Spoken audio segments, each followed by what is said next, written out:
அந்த பெரியவர்கிட்ட ரொம்ப நேரமா பேசிட்டு இருந்தீங்க போல, என்னவா? அவரு கலின்றார் சார். கலியா? ம் ஓ, கலியா? ம் சைன் பண்ணி சீல் போடலன்னா கம்ப்ளைண்ட் கொடுத்து ஜெயில தள்ளி கழித்தீங்க வைப்பாரமா? இவரை மாதிரி 1000 பேரை பார்த்திருக்கேன். சொல்லிட்டு போங்க, போறேன் போங்க, போய் வேலையை பாருங்க, போங்க. சார். ம் அப்புறம் இன்னொன்னு ஏதோ சொன்னார் சார். என்ன சொன்னாரு? ஏதோ பிட்பிண்டார் சார். அவர் ஏதாச்சும் சொல்லிட்டு போறாரு, நான் மட்டும் வந்துட்டேன் சார். பிட்பியா? அந்த பெரியவர் எங்க? போயிட்டாரு சார்.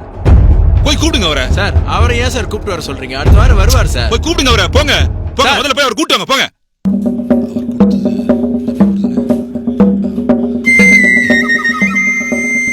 ஐயா ஐயா ஐயா ஐயா ஐயா ஐயா ஐயா மன்னிச்சிருங்க ஐயா. ஐயா மன்னிச்சிருங்க ஐயா. ஐயா ஒரு நிமிஷம் இருங்க ஐயா. இப்போ உங்களுக்கு கையெழுத்து போட்டு சீல் போட்டு கொடுத்துறேன். குனியா, யோ குனியான்றேன். ஐயா இனிமேல் லஞ்சம் வாங்க மாட்டேயா, மன்னிச்சிருங்க.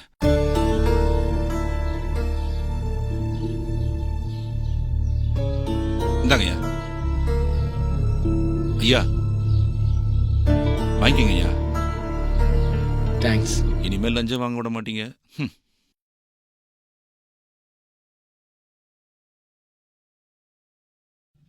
இவர் யார் சார், இப்படி பயப்படுறீங்க? பிட்பிங்கிறது public interest disclosure and protection of informer resolution. இது நியூ டெல்லியில் இருக்கு. அவர் மட்டும் நம்ம லஞ்சம் வாங்குறோம் நாங்க கம்ப்ளைண்ட் கொடுத்தாருன்னு வச்சுக்க, நம்ம வேலையே காலி. சார் தப்பிச்சோம் சார். வாங்க. நம் நாட்டின் சீரழிவின் அடையாளம்தான் லஞ்சம், ஊழல். இதை சகித்துக் கொண்டு போனால் அதுவே பழக்கத்திற்கு வந்துவிடும். எனவே உங்களைச் சுற்றி ஊழல் நடந்தால் பிட்பி முறையில் புகார் அளியுங்கள். உங்களின் அடையாளம் ரகசியமாய் வைக்கப்படும். பிட்பிற்கு தபால் முறையில் மட்டுமே புகார்கள் அனுப்ப முடியும். சிவிசி போர்ட்டலில் புகார் அளிக்க வலைதளத்தின் மூலம் அளிக்கலாம். ONGC சார்ந்த புகார்கள் தபால் அல்லது வலைதளம் மூலமாக மட்டுமே பெறப்படும். இமெயில் மூலமாக அனுப்பப்படும் புகார்கள் ஏற்றுக்கொள்ளப்படாது.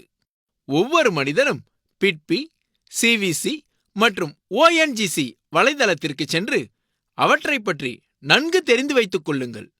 இவரைப் போல லஞ்சம் தவிர், நெஞ்சம் நிமிர்.